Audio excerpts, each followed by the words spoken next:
everyone's favorite subject, dogs and sausage. No, everyone's favorite subject, the rant of the week. Blunty, you've got a rant. I'm not sure I agree with you, which I guess is going to make it a good rant. Tell us what you got.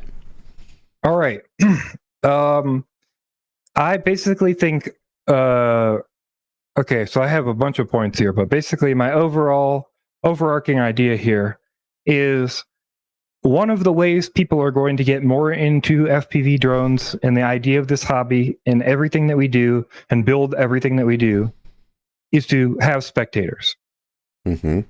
And one of the ways you can do that is by setting a clear set of ground rules and by having an easy to spectate sport.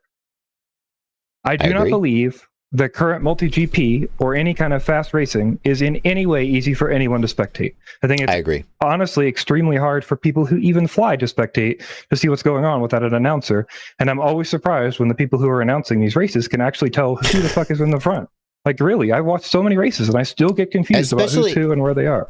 Especially because people have gotten so much faster than they used to be.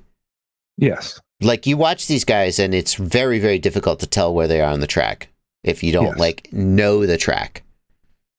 So I'm with you so far.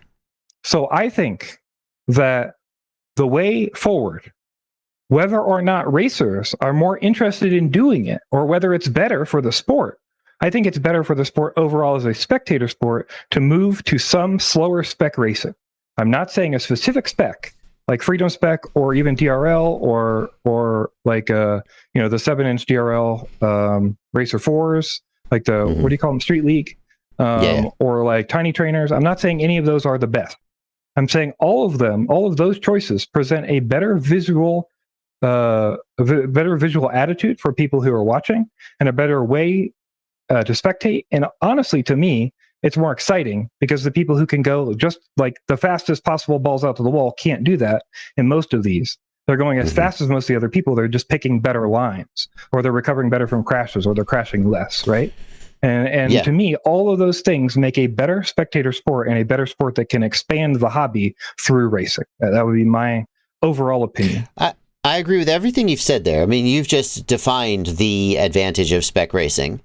I guess one advantage of spec racing that maybe you didn't quite touch on is that it removes the focus on equipment and makes the focus be about the skill of the pilot. I think you kind of brushed up against it, but I want to get it out there. My point is just that maybe that may be true or may not, and I think people will argue that. But I think the other points are less arguable. That's sort of why I started there. I think it's harder to argue against the first stuff. I think some people could say like, well, sometimes spec racing is better and sometimes it's not for the pilot skill, and there's other ways, and there's, I get that. I get there's other arguments there. So I'm just trying to point, like, to me, the major overarching points here are just that, like, just as a general idea, all the benefits of spec racing are so solid that, I think it's an interesting thing to consider as far as, like, multi-GP could push spec racing instead of being multi-GP, right? And build out more of this thing instead of like us having different spec racing leagues that are trying to compete. And like the nationals are still, build your own quad and like all these kind of things. So, but yeah, to your point, there are definitely other benefits and I'm sure downsides too, right? But here's the question is what you're saying is that spec racing is better for spectators. It's better for beginning and intermediate pilots who aren't just immediately blown away by people running quads that are so much faster that they can't control.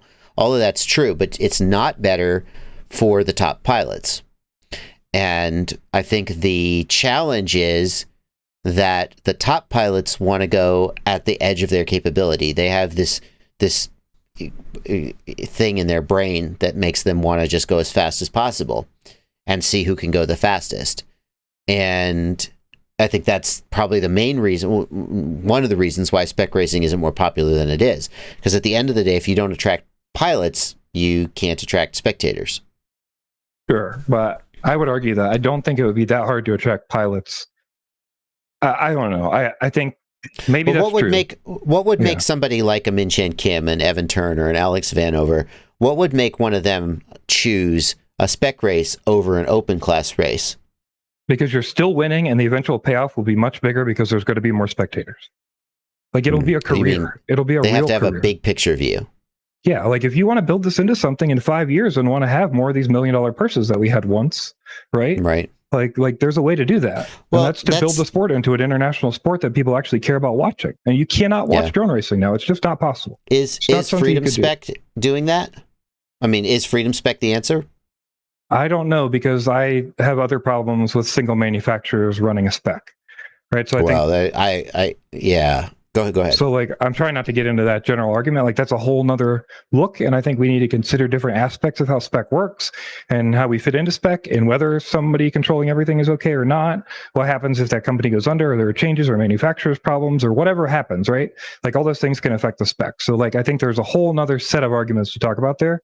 I just think the idea of building down to something, you could just say like cap at this point or whatever, right? Like I think there are different ways to handle it and approach it that would make it more presentable and visual for people who want to watch it. That's what I would say. There's a new drone racing league I saw advertised. I'm not going to be able to find it. I'm not going to be able to find it here, unfortunately. Where? I'm not going to be able to find it. I'm not going to look for it here on the stream. But I saw a web page, and literally all it was a web page somebody sent me. Oh, you're talking about the AK thing, right? What? The thing I sent you, the AK is a part of? The Did you send me that? Yeah. That's it. You sent me that. Oh, okay. Yeah. MLDR.com. God damn, what would I do without you, Blunty? The MLDR.com, Major League Drone Racing. Literally all we have is this website as far as I know, Blunty, but I wonder if this is something like what you're talking about. They're saying that they're going to have 32 teams across the USA between the Western and the Eastern Conference. They're setting it up like a league. I have no idea how they're going to pull this off. 32 teams, like, how many pilots on a team? 3, 4? That's a lot of pilots you got to hire. That is very true. The Phoenix Falcons and the Arizona Desert Hawks are two of the MLDR franchises. Like, they're serious. I have no idea. Yeah, it'll be interesting. What this could be. I wouldn't have even sent this, but AK is a part of this, and I definitely trust AK to at least be trying to get into something that's good. So I'm excited to see how this goes. They're tentatively scheduled for the first race at May 27th, 2023. So wow, in about a year, first season in the year 2024 with preseason tournaments. Maybe they're going to try to sell franchises. I wonder if that's what they're going to do. That seems like the idea. That would be my guess, is if you're talking about franchise, that certainly seems like something somebody would own, right? Do we know that it's going to be a spec league? Do we know anything about this? Or is it an open league? I don't think they've really announced much information yet. I think it's more just like hey, we're getting this out here, posting some stuff up and building some hype. So yeah, we'll definitely let you know as there's any more information with that, for sure. But anyway, that's my stance. I think it's fair, right? I think like as a big picture, that's my point. Is like, I don't think multi-GP can ever be big picture. I think it will always be hobby picture. You're right. I thought I was going to disagree with you, but it turns out I don't. Who knows? You're making too much sense. I don't think multi-GP wants to be big picture in that way. I think that multi-GP wants to be the pinnacle of drone racing performance, and they are, at least in the 5-inch class. I think the problem is that all the racing now is developed around that. Like, people haven't chosen to do, you know what I mean? Like, we have all these multi-GP chapters, and that's how people race. But if the only multi-GP racing is that non-spec and we don't build it into multi-GP, then I fear that there's going to be that divide where suddenly people now need to create, okay, now I have a multi-GP league and now I have this league. Well, right? Multi-GP had a spec class 1 year, I remember, and nobody wanted to buy the problem was that it required you to buy this gear that nobody wanted. There's the problem. And it wasn't really worth it for people to get into it. Right. So we need to, like, people are buying Freedom Spec because it's at least worthwhile, it seems like, to purchase, and people are excited about the parts and stuff. So like, I think finding some other, like, people are buying tiny trainers because they're cool to fly too. There's other parts of them that are neat. I think if you could find other avenues and aspects like that, I think that would be great. I think there's definitely room there. I just think it'll depend on who can do it and how it can be supported and all the other pieces. But I think as a hobby, I think we need to start looking to that if we want to, like, build into the stratosphere and actually build this into a legitimate thing. So yeah, I'm with Super Deluxe. Racing is overplayed. We need a freestyle league. Like which you tell me how to rate any of that. Which is more popular? No, because shut up. No, because look, Bunty, ice skating competitions, BMX tricks competitions, skateboarding tricks competitions. I would argue there's still technical. It has to be done. I mean, I guess that's true, but like it can be done. All right. I mean, the thing is, if you can judge, by the way, I don't really think competition is the answer. Frankly, it's the real problem. I think it's, I don't know though, exhibition may be better than competition, frankly. But if you wanted to have a freestyle competition, I think you have to base the scoring on something like skateboarding competitions. And there are skateboarding, snowboarding, freestyle competitions where people do tricks and get judged and get a score. So I don't know how to do it, but it obviously can be done. I may be totally wrong, but the difference to me is the energy is built and lost over and over again when you're doing something like a skateboard or BMX or all these other tricks. So like you're basing a lot of this, I mean, this may be totally wrong, but my gut says you're basing a lot of this off of the ability to use the energy that you're building, right? Like if I'm BMXing, I'm building up the energy, I'm jumping up a ramp, I'm doing all the things I can do in the air, and then I'm landing.